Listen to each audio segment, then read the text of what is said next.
Let's welcome our guests. She likes her grits like she likes her men smothered.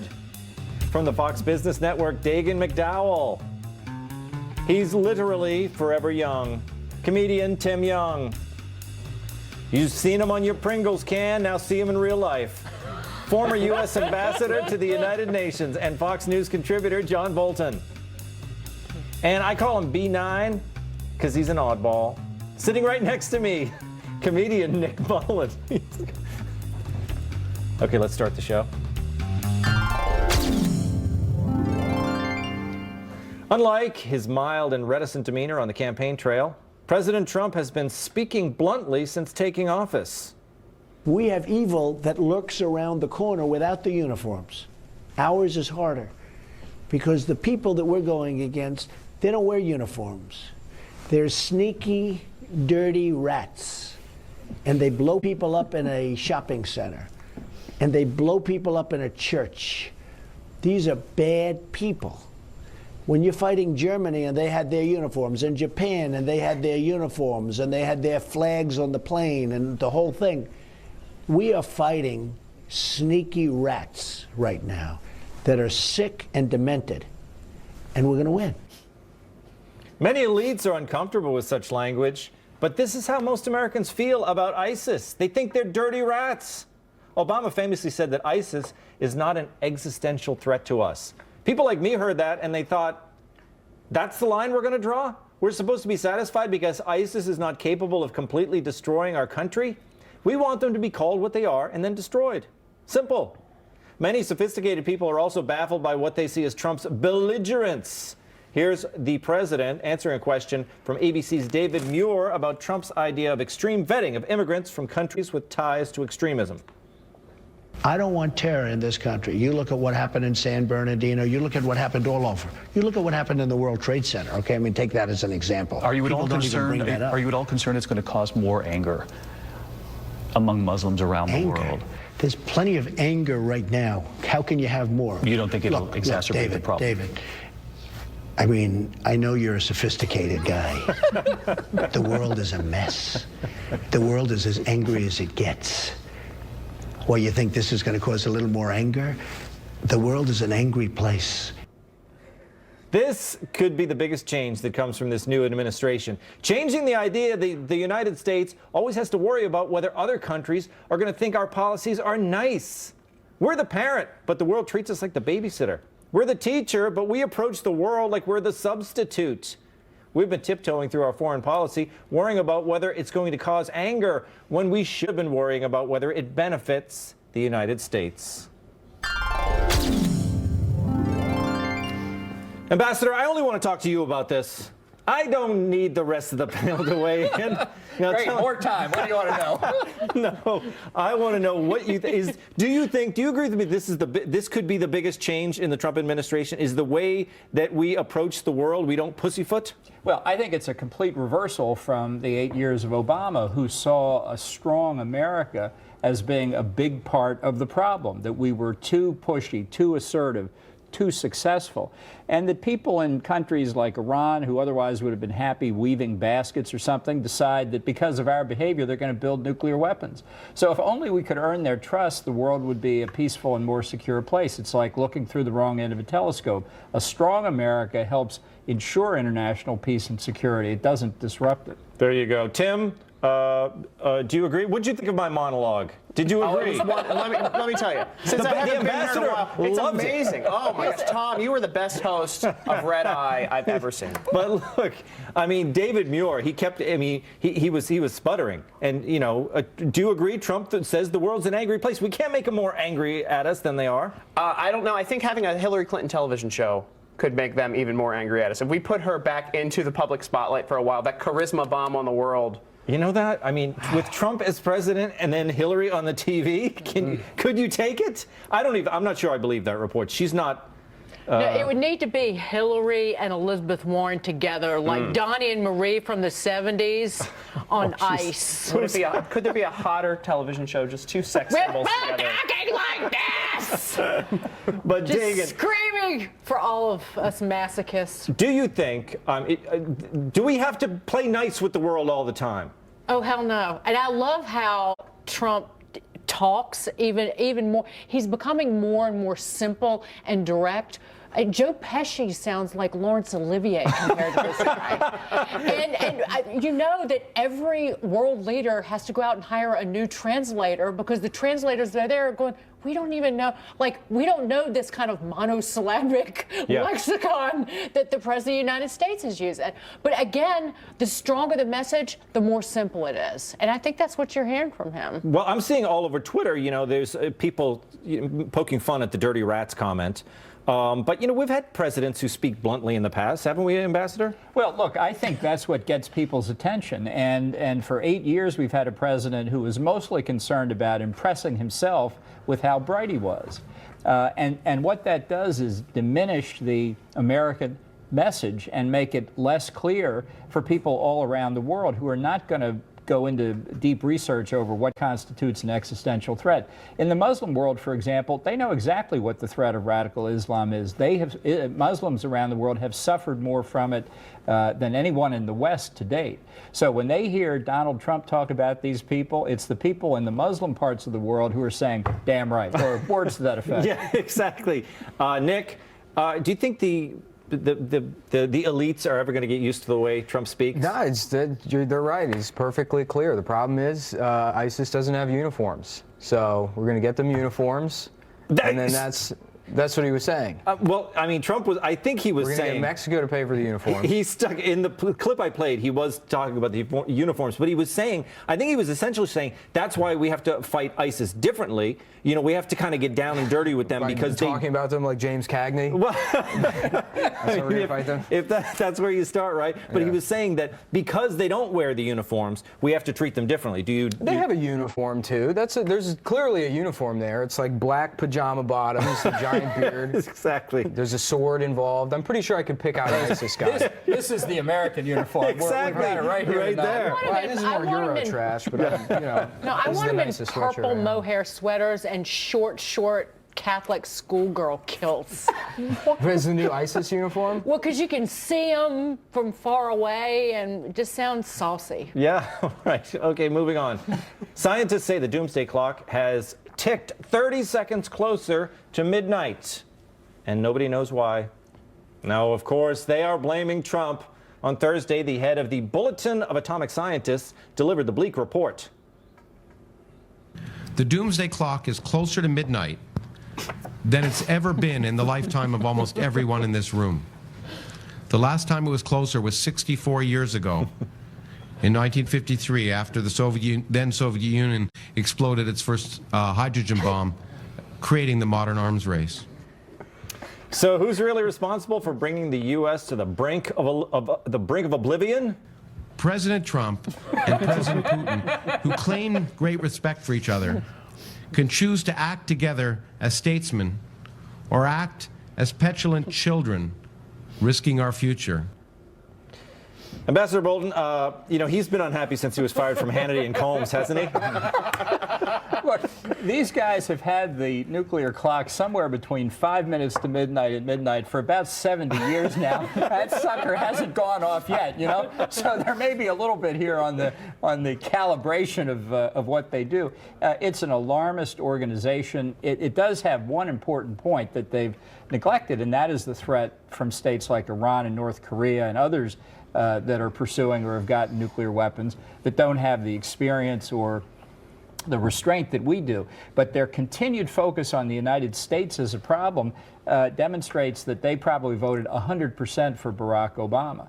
So, it's another, back in the day, it's another glimpse into the ideology that's dominated our foreign policy and why the gap of expectations between everybody who thought Hillary was going to win and what they got has caused such mental distress. They just can't understand it. That is what I think is true, Tim, is they were so ready for Hillary that their confusion and their upset has caused them to be more worried. I hear a lot of talk, they say, he has his finger on the button, but Trump doesn't strike me as someone who's always talking about nuclear war, is he? No, he just tells everybody that they're losers and they suck. There's a difference.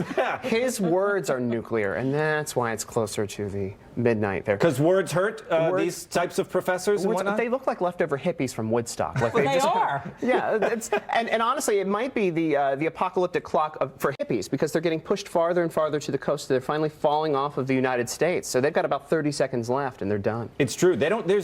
There's not much place for them anymore, is there, Dagan? No. At least let them have their clock. No, that squat little refrigerator in a pantsuit in North Korea, I'm sure, would accept some of them who are falling off the left coast. maybe Iran will take some of them jumping into the Hudson River. But didn't we hear this as well? I mean, I was in high school in the 80s, and everyone was always talking about Ronald Reagan, he's going to get us into a nuclear war. And, that turned out just fine, didn't it? It most certainly did, but that's like leftover Cold War era fright from people who were used to diving under their desk in the 1950s during air drills. Remember? Yeah. So where was the clock then? When we were ducking and covering, where was the clock? 3 to 4 minutes to midnight. I mean, it's right in the range there. But I like how Donald Trump somehow is the graver threat than Kim Jong-un or a nuclear Iran. Yes. That's what's just completely insane. There's only one solution here, and that's to build more American nuclear weapons and put these guys back to work. Exactly. We got to get it as close as we can. Nick, close to midnight, I mean, that's when all the fun happens, right? I guess. Why? What happens at midnight? I don't know. I'm just trying to relate. I feel like, young guys like yourself, that's that's when you party, right? I guess. I do most of my partying around noon. I'm usually asleep by midnight.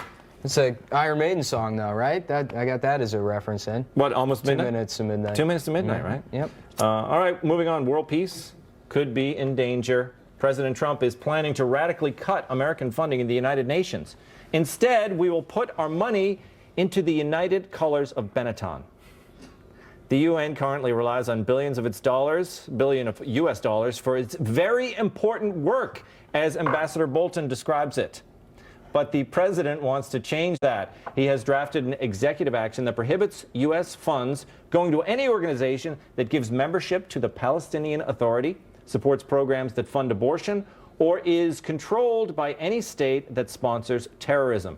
In addition, the Trump administration has prepared a second order called Moratorium on New Multilateral Treaties, which would put a moratorium on new multilateral treaties. I believe. I think that's it's what close. It You're it's close. That's yeah. Right. Basically, it would ensure that all treaties have our best interest. As Trump likes to say, but first, America. Is that what he says? Something close. like that. You'll get it next Again, time. I'm very close. Ambassador, this is why we did this story, because you were coming on today. We said we have to do this UN story. And I can say I have absolutely nothing to do with this, except I think that the basic point they're trying to make about the UN is that all American contributions should be completely voluntary. Right now, we pay 22% of most UN budgets, 25% of peacekeeping. It's kind of like a tax on the United States. They decide what the budget is. We pay 22%. If we paid, here's a revolutionary principle for you. We pay only for what we want, and we expect to get what we pay for. How about that? If we tried that at the UN, it would be like a tsunami through the UN system, and other countries would pick it up. Japan, that pays 18%, and it would really have a revolutionary effect. So that's the direction they're going in. I think it's exactly right. Tim, makes sense, right? Yeah, well, I think the UN, aren't they the Barack Obama fan club? Now, I've never been there, but I heard they sell T-shirts, I Heart Barack, and the gift shop. I think they give them away to people as they come in. Do you still have the 20% discount there? No, they don't give it to you. 30%. But that building could be used, it could be like the new Trump Tower in New York. The Sons, not Donald, of course, could run that business. Yes. Well, what do you think, Dagan? Does any of this surprise you? I think Trump, he signaled he was going to be taking moves like this. Does not surprise me at all. I want him to go further. I want all diplomatic parking privileges taken away from every single person who works at the UN. And you know what? It would fall in on itself. It's not even about U.S. funding. It's about all these diplomats coming to New York City and partying and throwing caution to the wind and double and triple parking and wreaking havoc on our lives. And they can all rot in hell. If you think Bill de Blasio, the mayor of New York, is in political trouble now for all of his mistakes, wait and see what happens if you took out the spending of UN diplomats for the New York economy. It could tip it into the East River. So is economically, would you say the UN, as far as the spending goes, is the UN economically good for New York? Because it certainly is kind of a pain for people. I mean, we're always talking. just the people of the United States. What do we care about Yeah, that? exactly. You're talking about taxes to the city of New York to fund welfare programs. It's a big deal. I've been to parties where there were ambassadors from foreign nations who were in trouble, who were locked in the bathroom. And I couldn't use the bathroom at the party because they were busy. She has such a glamour. She's like Holly Golightly. She's partying with people from the U.S. Party question. Why did I get That's what they do in New York City. Lock themselves in bathrooms at private parties and take over the party. Have you locked yourself in a bathroom? Not Not him. recently, but I haven't been at the UN in a long time. Not him. Nick, why do we have to be stuck with the United Nations here? Why don't they move it around like the Olympics? I don't know. I wrote the same damn United Colors of Benetton joke. You did? I did. That kind of came in at the last Well, I minute. got nothing on the panel, so I'm glad I didn't say it. But yeah, hopefully. You know how we raise funding for the UN? You sell Ambassador Bolton T-shirts with just the stash and the glasses.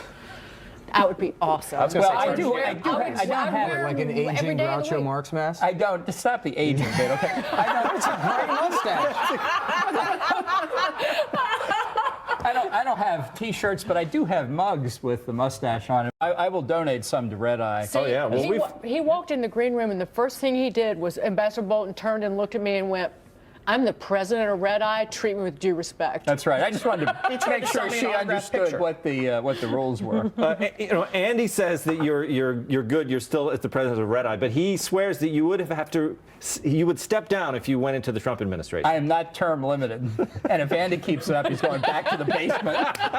Right. All right. Coming up, a high school principal gets in hot water for doing a Trump impression. Stick around and see if the school board fires him with a similar impression.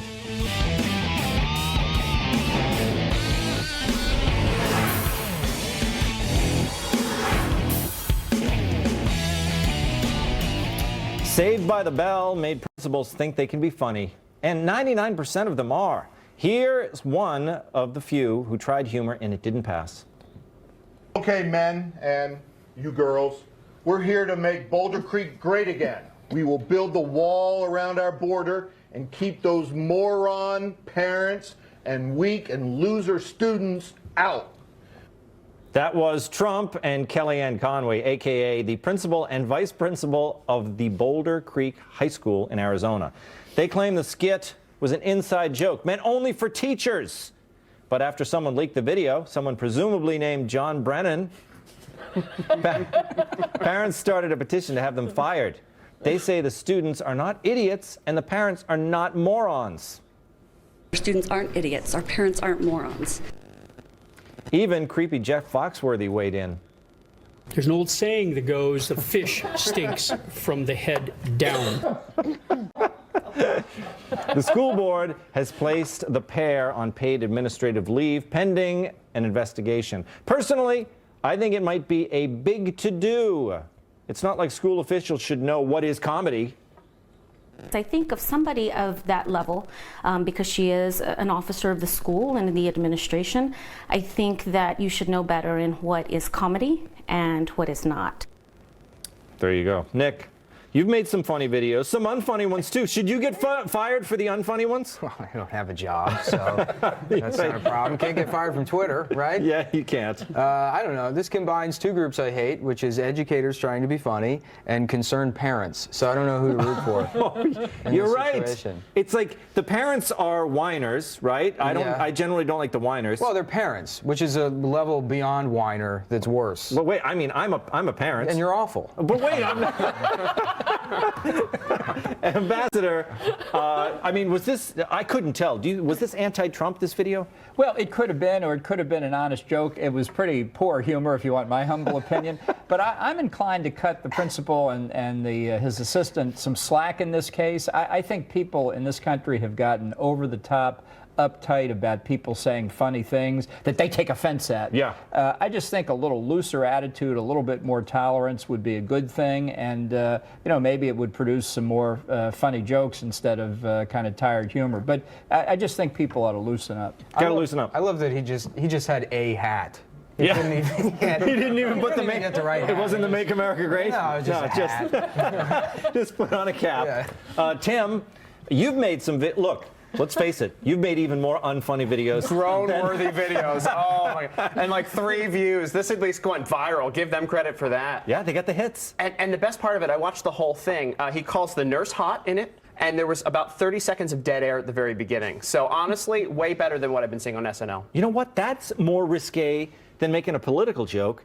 Saying the nurse is hot? Oh, yeah. I mean, you cannot do that in this day and age, right? You know, I think, well, maybe she is hot. Yeah, she was. Trump called Kellyanne Conway a baby on the stage last week. Oh, he did? Yeah. Well, yeah, Daryl Issa called me sweetheart on air this morning. I was like, okay, that's fine. Yeah, you don't get offended at that. Right? Not in the least. I'm offended by bad comedy. And that's bad comedy. It is so humorless. Like, I won't even laugh for the next 8 months. But it was that bad? But yeah, it was that bad. But like Nick, I mean, who's worse? Richard Pryor, I'm not going to be able to laugh at Richard Pryor or George Carlin, anybody.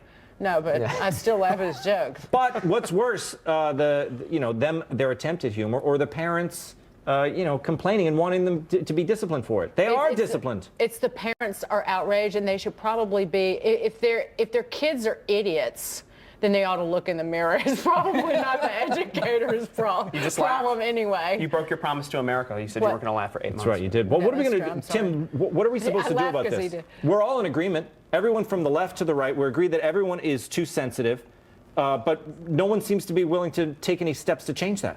I thought the Women's March was hilarious. I thought they were taking great steps over the past weekend to make humor. You were down there, weren't you? I was in the middle of it. You were. There's nothing funnier than an old lady dressed up like a vagina. Really, they are the funniest. It was screaming about rights and being offended by Trump. My God, that's. But to them it wasn't ISIS funny. Uniform, by the way, is the vagina outfit. That's what we're doing. Yeah. Was it like a head-to-toe costume, or how did that work? Some of them were head-to-toe. It depended on the budget, really. You could tell the different economic disparities and the detail. There was a lot of detail. It depended how long they had time to crochet it. You got to get the parts. I don't know how many parts we're allowed to name here, but there were a lot of very detailed. Some of them had all the parts. And Dagan, they weren't doing it as a joke. They were very serious. And they were peeking out of the costume and trying to make What would have happened to these poor educators if they had dressed up as vaginas, right? You know what? I don't think there would be a controversy if they did. No, they would have been proud women. Coming up, Halftime with TV's Andy Levy, and a brand new episode of the Red Eye Podcast is available. Subscribe on iTunes and on FoxNewsRadio.com.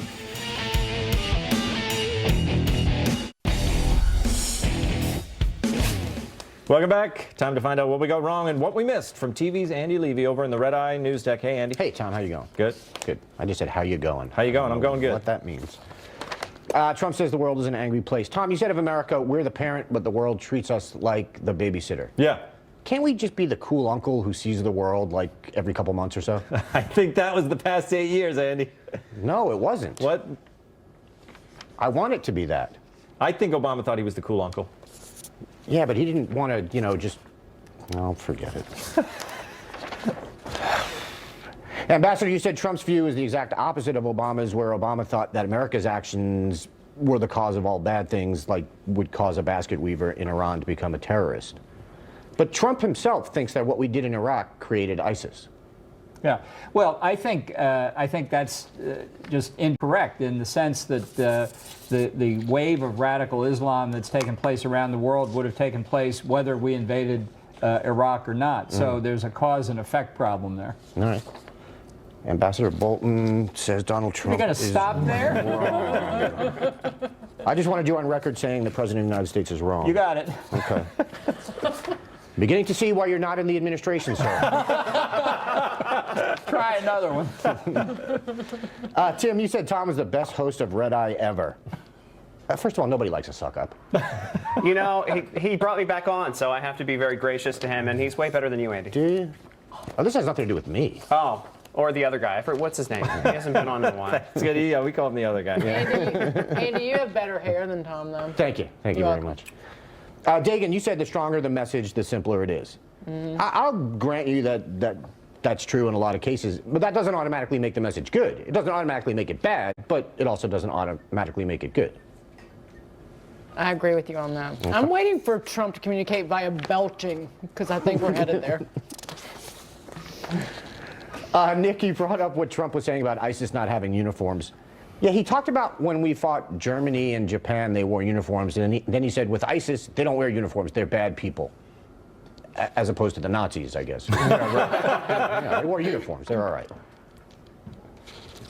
All right. You don't have to respond. Oh, okay. So, all right, cool. I'll just move on. This will all be over soon. Usually it's like an insult or a question, so I was waiting to be. Yeah, no, it was neither. Oh, okay, cool. Case. Yeah, I'm glad we're friends again. Okay, cool. Doomsday Clock moves closer to midnight. Do we have a picture of that scientist? Could you have cast a better person to play nerdy science guy who built a doomsday clock? It looks like Bob Balaban. That's it. It is sort of a Bob Balaban, Alan Colmes hybrid. Wow. Now I have that in my head. Ambassador, you pointed out that they've had this clock for like 50 years, more than that actually, and we're still around. Yeah, can we just admit this clock is stupid?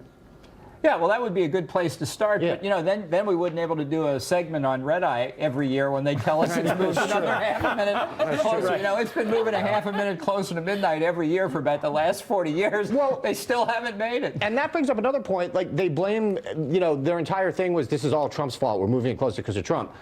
Let's take a look under President Obama. In 2010, it was at 6 minutes to midnight. In 2012, it moved to 5 minutes to midnight. In 2015, it moved to 3 minutes to midnight, and it stayed there for the rest of the Messiah's run. Yeah. Well, you know, look at what happened with the Iranian and North Korean nuclear weapons programs. At least they were awake for that. But the fact is, Obama tried to do more to negotiate with the Russians than any other recent president, and it didn't have any effect. It's allowed the Russians to do more with their nuclear weapons program than we have with ours. Yeah. And how much did it move when Matthew Broderick was playing global thermonuclear war with Joshua, right? You mean in the movie War Games? Yes, sir. I'd forgotten that. Was it Joshua? Yep. Yeah, I'd forgotten that. That was the password. Right. Oh, okay. Tom, you said where was the clock back in the 50s when students were learning to duck and cover under their desks? And Ambassador, you said it was at 3 or 4 minutes to midnight. In 1953, it was at 2 minutes to midnight. Well, there you go. I think that's the closest it's ever been. That saves you from the basement for at least another month or so. Excellent. UN stuff. Ambassador, you said you have absolutely nothing to do with Trump's plan to reduce U.S. funding of the UN. Isn't that exactly what someone who had everything to do with Trump's plan to reduce U.S. funding to the UN would say? Well, only in the sense I've been writing articles for about 20 years saying we ought to move to voluntary contributions. Yeah. But I read about it in the New York Times, which, of course, always says completely accurately everything that Trump wants to do. Mm-hmm. They're big fans of yours, I think. Absolutely. They always have been. Big boosters of mine back in the day. Yeah. Tim, you said the UN building could be the new Trump Tower. And Dagan, you said you just want to take away the diplomatic plates from all the cars, et cetera. Yeah, I don't think there's a single New Yorker who would shed a tear if they got kicked out, except maybe Ambassador Bolton, who seems to love his precious social programs. Well, and apparently the people who throw those parties, I mean, those crazy parties you keep talking about, I think we're all going to get invited after this. Andy, No, we want them gone so they don't lock themselves in the bathroom with all the other people at the party. They're going to lobby us to. You're missing the point, Andy. It's the Fifth Avenue shops, the Tiffany's, the couturiers, all the spouses who come from the capitals all around the world. They get to come to New York for a week every September. I hate to think what it does to the gross national product. Some of those countries, but it does wonders for Fifth Avenue's gross national product. Those people sound like the elites, and I think we need to kick them out. Well, you're going to kick their money out, too, and they'll just shop at the Faubourg Saint-Honoré in Paris or someplace like that. I don't care. We need to You're drain the swamp. pro-French, Andy. Now I got it. Now I know. I love that you know that Faubourg Saint-Honoré is where all the ritzy-glitzy shops are in Paris. I'm not classy enough to know what that is, so I'm... The school video mocking Trump. Nick, you said this combines two groups you can't stand: educators who try to be funny and concerned parents. That's right. Yeah, I tried to watch. Were you able to watch this whole video? No. Yeah. Did you try to watch any of it? You know, well, you just showed me there to that extent. It's a painful 7 minutes. Yeah. No, it is. Tim, I have no idea how you made it through the whole thing. I tried. I couldn't do it. But Nick, anyway, I sort of agree. Like, settle down, parents. Uh-huh. I'm still waiting for the gotcha here. There's no gotcha, man. Where it's like, slow down, parents. Just kidding, you're an idiot. Why do you think there always has to be a gotcha? Because it usually is. I don't know. Ambassador Bolton has a cattle prod. He's going to zap you with He's in about cahoots 2 with Andy. seconds. Ambassador, you said people need to stop with the whole, wanting to get people fired for things they find offensive. Also, it's always fired. There's never any middle ground. Like, it's never, oh, okay, well, let's warn them not to do that again, or even, but we'll suspend them for a couple of days. It's always straight to firing. Right. Well, that's once your morality is offended, and there's no substitute for putting somebody completely out of work and destroying their career. I mean, let's face it. Actually, it wasn't straight to firing with that Secret Service agent who said she wouldn't take a bullet for Donald Trump. They were going to look into it initially, if you're right? a police and officer, investigate it, and maybe she might be disciplined.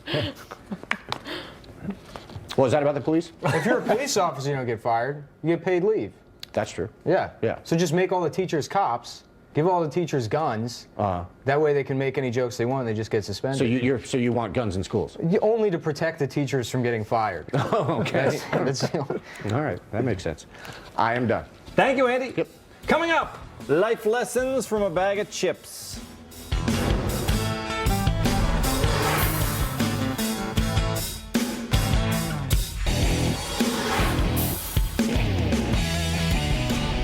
The Super Bowl is next weekend. A bag of tortilla chips wants to make sure you don't make any bad decisions. Yes, Frito-Lay is releasing a limited edition Tostitos bag equipped with sensors that can detect alcohol on your breath. If you haven't had a drop to drink, the so-called party bag will indicate with a green light that says it's safe to drive home. But if the bag senses booze on your breath, it displays the message, don't drink and drive. The bag also has special technology allowing overserved fans to tap the bag with their phone to call a ride. Meanwhile, Funyuns are testing out a similar bag. Here's how it works. If you open a bag of Funyuns, you're too high to drive. Dagan, I feel like you saw that joke coming. I love Funyuns. Oh, yeah. You were applauding before the punchline. I love Funyuns. Never mind. Dagan, do you think this message is enough? Don't drink and drive? I mean, that hasn't stopped some people in the past. It should be enough. Yeah. But if you're so stupid to know that if you take one drink and then get behind the wheel, then you deserve to rely on a bag of chips to tell you that. Again, it should be like an indicator of whether you have bad breath, so it's just always red if you've eaten Tostitos. Yeah, they should have other things as well. You could have the breath and the breathalyzer. Ambassador, something tells me you would not be bossed around by a bag of chips. Look, don't people realize that, in most places you open the bag, you put the stuff into a bowl and then serve it to your guests and throw the bag away? You're right. So, it's down there with the rest of the garbage, and if you want to dig in and pull it out and check, I suppose that's okay. Yeah. I wouldn't pay more for a super sensitive bag, however. I would draw the line there. Well, you got to admit, and Nick, they're trying, right? They're trying to do some good out there. I just love that they had a meeting at Tostitos and someone was like, gentlemen, we got to admit that Tostitos are an essential part of receiving a DUI and possibly killing a family. So it's our responsibility to do something about it. It's right. Many of their customers have been involved. There's going to be beer that tells you when your wife has left you and you're eating chips for dinner. Yeah. Tim? What else? I mean, I think having this technology in different products, I think it'd be great. First of all, I would love to just be able to blow into my sleeve and check my alcohol level. Well, can I tell you, this is called a party bag. Yeah. What kind of party bag tells you you're too drunk? You're right. It's the ruin the party bag. Like, this is the awful friend in the corner bag. It's worse than that. It essentially tells you if you've had a sip of a drink. Like, it cuts you off after if you even smell of alcohol. It cuts you off with Tostitos too. So if you use Listerine, you blow red, right? If you're sick and if you're on Robitussin, are you going to blow red? Well, that's lame. I get drunk on both Listerine and Robitussin, so I will need this bag. But aren't you, Dagan? 20 years ago, if you envisioned this bag, I mean, I think the technology is interesting, and I think you got to start somewhere, right?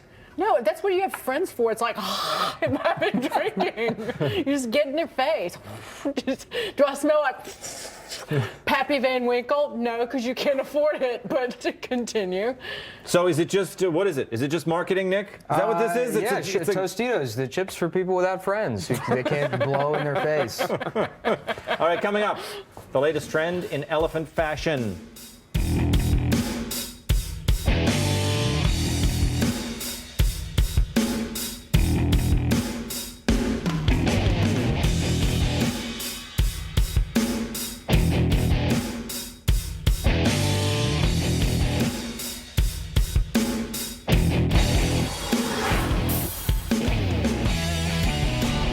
Coming up tomorrow on the next Red Eye, Anthony Cumia, Heatha Herzog, Michael Malice, and John DeVore.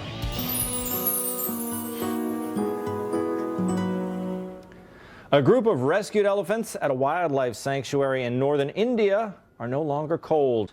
Yes, when temperatures dipped recently, staff at Wildlife SOS, a nonprofit organization, borrowed some sweaters from Michael Moore. No, they did not. They designed and created the sweaters for the elephants, many of which are blind, lame, and on the mend. Here's one of the elephants resting, and here's one hosting a children's television program. The uplifting story confirms what I've long believed. People love to put sweaters on animals. In 2015, a group of volunteers knitted tiny sweaters for penguins afflicted by an oil spill on Phillips Island in Australia. This is the only other example of sweaters on animals that we could find.